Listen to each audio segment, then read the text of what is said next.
Shalom sahabat pesan kebenaran, semoga Anda dalam keadaan sehat sejahtera dalam naungan kasih Tuhan kita Yesus. Tentunya dalam kondisi seperti ini, kita senantiasa terus berdoa kepadanya agar kita diberikan kesehatan, kekuatan, berkat serta keberuntungan dalam segala sesuatu yang tentunya berkenan kepadanya. Saudara, dalam video ini kita akan bahas secara singkat terkait kita sebagai anak-anak Tuhan agar dapat membangun cara hidup seperti Kristus.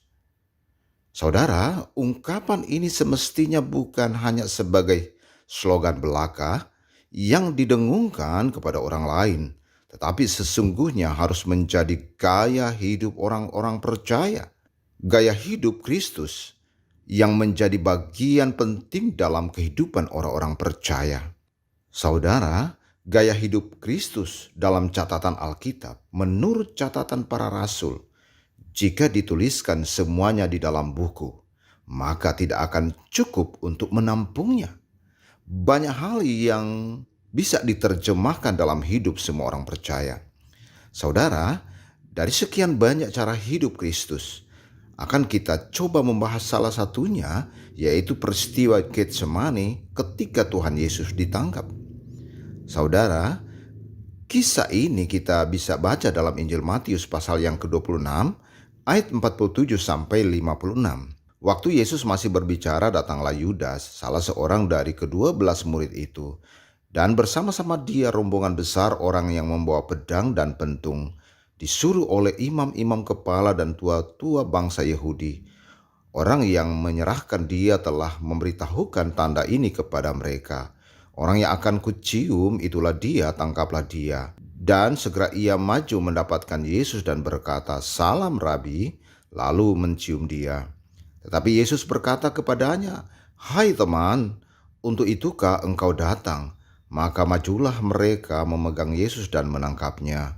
Tetapi seorang dari mereka yang menyertai Yesus mengulurkan tangannya, menghunus pedangnya, dan menetakannya kepada hamba imam besar sehingga putus telinganya. Maka kata Yesus kepadanya, "Masukkan pedang itu kembali ke dalam sarungnya, sebab barang siapa menggunakan pedang, ia akan binasa oleh pedang.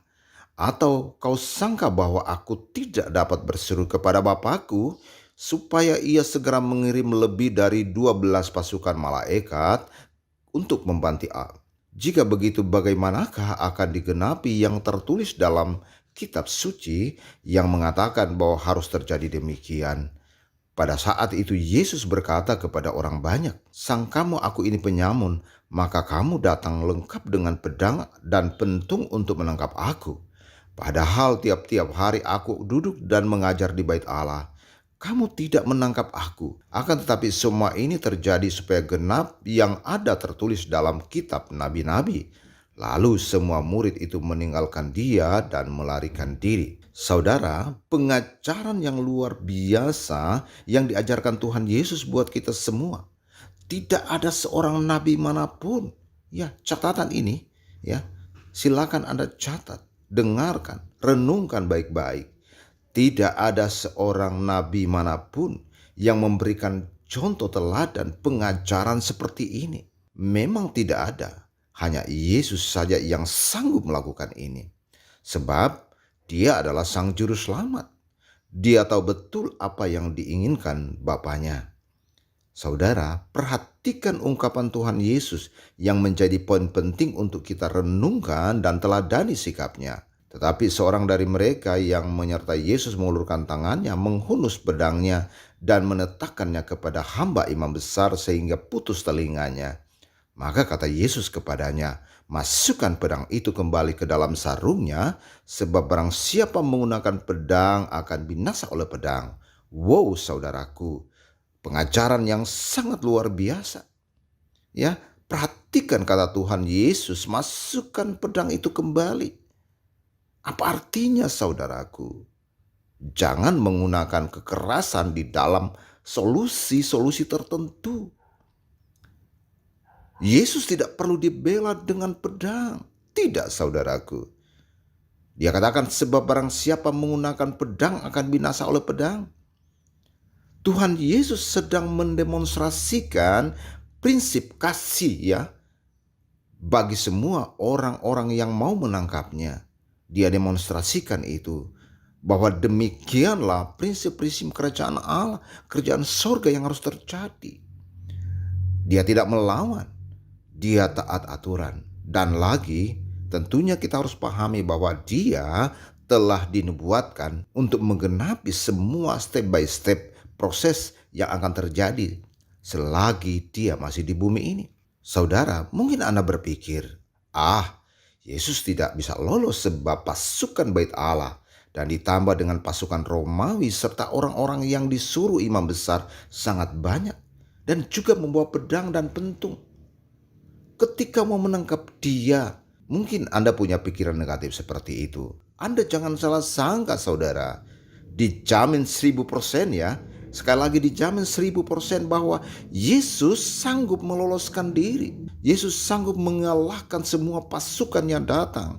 Ya, kita bisa lihat contoh kisah-kisah di dalam perjanjian lama. Ketika Sodom dan Gomora dihancurkan dengan sekejap oleh Tuhan. Semua manusia di dalamnya mati dengan sekejap. Dihancurkan oleh murka Tuhan. Dan saudaraku, kejadian itu bisa saja diulangi di saat itu. Tetapi tidak terjadi sebab Yesus tahu apa yang harus dia lakukan.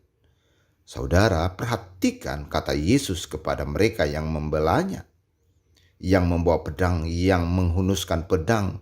Kita bisa baca di dalam Injil Matius pasal 26 ayat 53. Atau kau sangka bahwa aku ini tidak dapat berseru kepada Bapakku supaya ia segera mengirim lebih dari 12 pasukan malaikat membantu aku.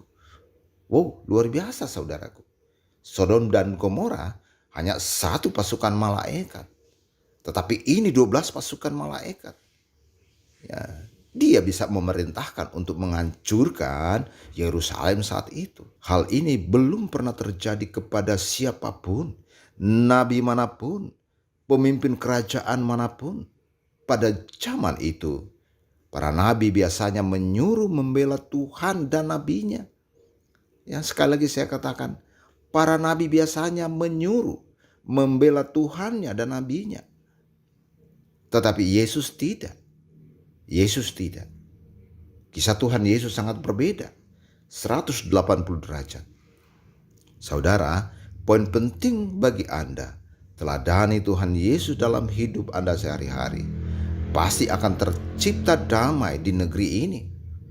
Damai dengan sesama manusia. Damai dengan Tuhan kita, Yesus Kristus. Kiranya pesan kebenaran ini menjadi berkat bagi Anda. Tuhan Yesus memberkati. Amin.